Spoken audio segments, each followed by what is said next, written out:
Hello. If you've ever looked at behavioral finance, in other words, looked at how people think about their money, you'll be aware of a very positive streak in human nature. We all love to be optimists. We all like to think that stocks that have fallen will at some stage bounce back. And we also have a natural tendency to think the best of people, including the companies that we've invested in. Now, how do you make sure that that optimism is well-founded? How can you be certain that the company that you've put all your trust into is in fact trustworthy? Well, that's where internal auditors come in. These are people who work at the company that you've invested in. You could say that they are embedded in those companies and make sure that the day-to-day operations are tracked, as well as the longer-term financials, in a way that catches issues before they become big issues, catches little ones before shareholders even get to find out about them. Make sure that the company toes the line, in other words.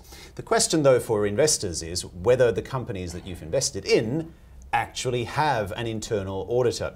And so we're joined today as part of Singapore Investment Week by James Lowe, who's Vice President at the Institute of Internal Auditors, Singapore. Thanks so much for coming in. Thank you, Mark. Let's talk firstly about the environment that we're in. How many internal auditors are there actually at Singapore-listed companies? Well, on average, I think, depending on the number of companies you look at and the type of companies, obviously the size of an internal audit team can vary quite dramatically. We've seen companies with 2 people up to 300 people. So 300? So there are different sizes and different teams that are required depending on the industry and the size of the company, as well as the complexity of these companies. So typically financial institutions like banks would have a much larger team. Typically they would staff them with people who understand financial products and the financial markets and be able to actually talk the talk and be able to go toe-to-toe with management to help them understand the risks involved in actually delivering a product or selling a product or even operating infrastructure within a bank. Now, the Securities Investors Association of Singapore's campaigned for quite some time that it should be compulsory for companies to have an internal auditor. Why has that been resisted? Do you think that is justified? Well, I think there are a couple of views as to whether internal audit as a function needs to be mandatory or not. I mean, from an IAA perspective, we think all companies should have an internal audit function. Mainly because there is a balance and check with the company and with management, because internal audit functions would typically report to what we call an audit committee. Now, the audit committee is meant to be an independent body as part of the board to review and to have oversight over management and what they do, and also management actions.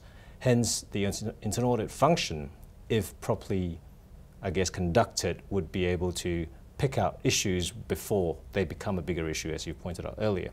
Now, should it be mandatory? I think it's arguable. I think a lot of the argument seems to be centered towards size and whether we actually need an internal audit function in a small company when management is very intimate with the operations. But ultimately, from our point of view, we think every company should have one, because good management and good competent management is necessary to run a company. But having a good balance and good check and balance rather would certainly serve the purpose of making sure management is doing what it says it's doing. And also sometimes there are blind spots and corners that management just don't see. They're so busy running a business that they just don't see the risks at times.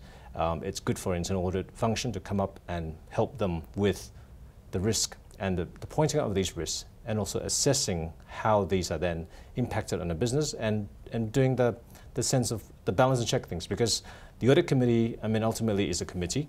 It's made up by board members who don't have the time nor the hands and legs to go out and actually do the operational audits. So you need internal auditors to actually go and do that, to make sure they understand the nuts and bolts of the business, and that's key, which is why we think having an internal audit function is absolutely necessary for all companies. But not yet compulsory, and I assume that there are still quite a number of companies in Singapore that don't have an internal auditor. Correct. So if you are an investor, then what should you look for beyond whether or not there is an internal auditor? How do you know it's a good internal auditor? Wow. That's a good question. I think ultimately what we try and do as an Institute of Internal Auditors, as a body, is to enforce some level of standards. So we have internal auditing standards, which we encourage companies to apply. We also have certifications or the CIA, which is our standard, or the gold standard, which is a globally recognized accreditation for internal auditors to basically attain a certification in internal audits.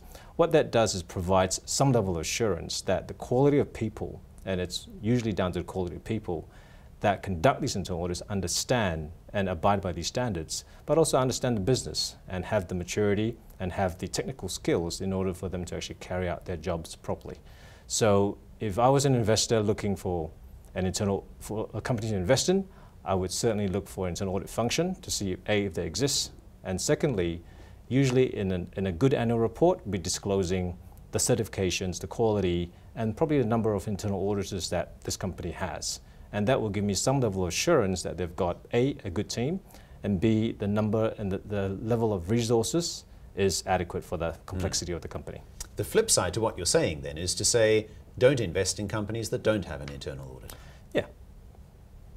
And what about the relationship between the auditor and the CEO?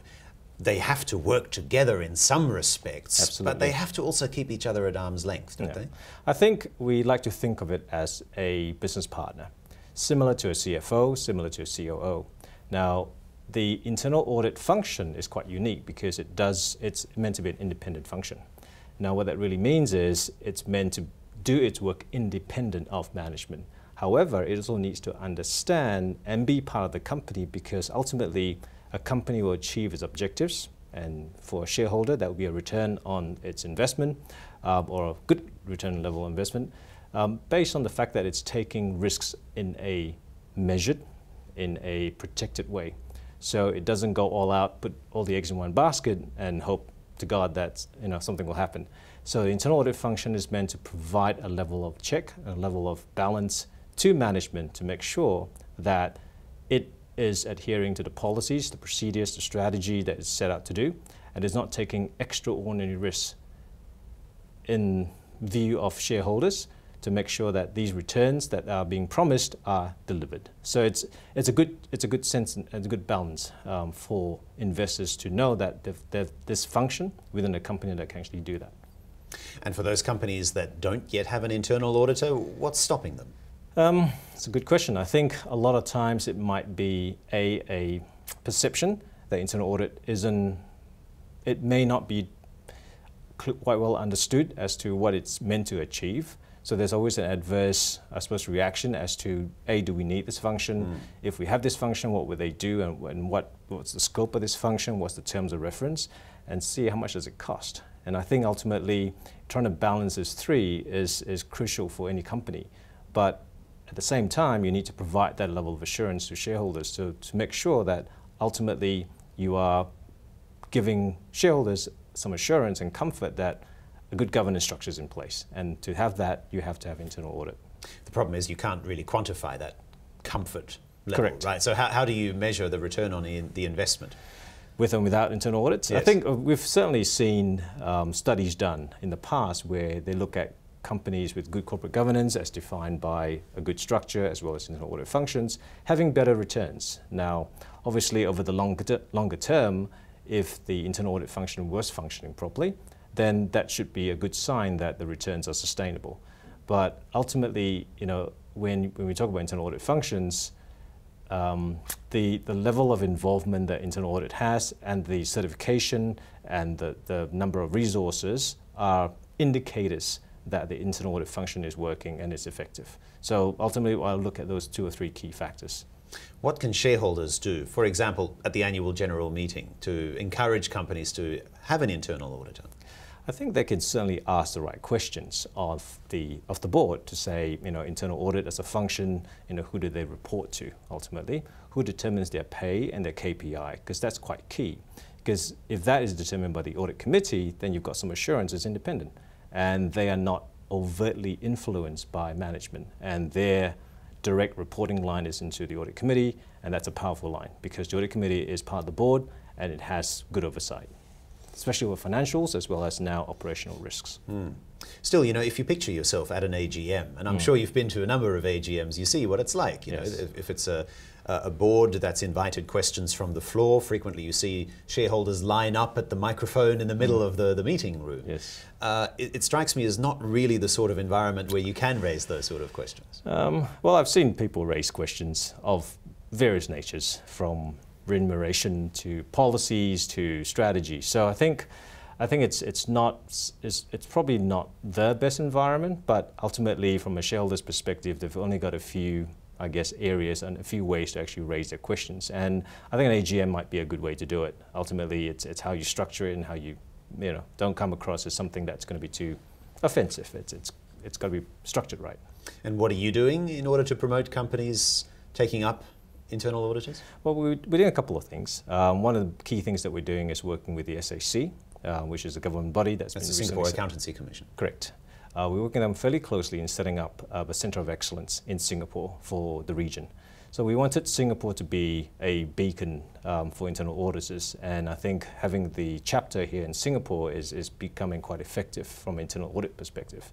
I think we're building up a lot of skill sets in Singapore, mainly because Singapore is a fairly advanced nation and the companies here are fairly bleeding edge.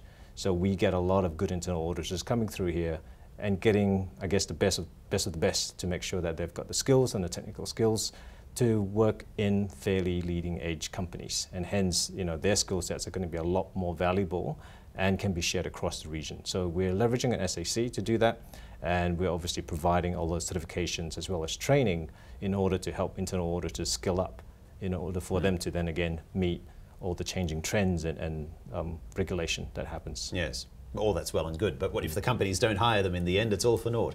What are you doing to persuade the companies?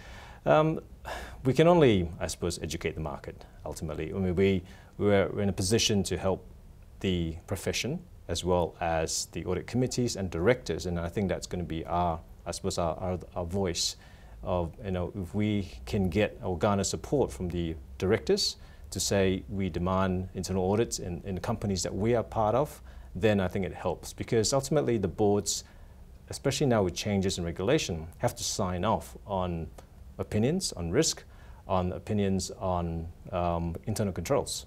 And for them to do that effectively, they need internal auditors. Otherwise, they're going to be signing off without any basis, which is a problem. So it's for their own good, in other words. Correct. The regulation has really helped Singapore, and in terms of what it's trying to achieve. So ultimately, that's a good thing. Good to see you, James. Thank you so much for coming in today. James Lowe, the Vice President of the Institute of Internal Auditors here in Singapore. Singapore Investment Week is on from the 17th to the 24th of May. Go to the website on your screen now to find out more about it.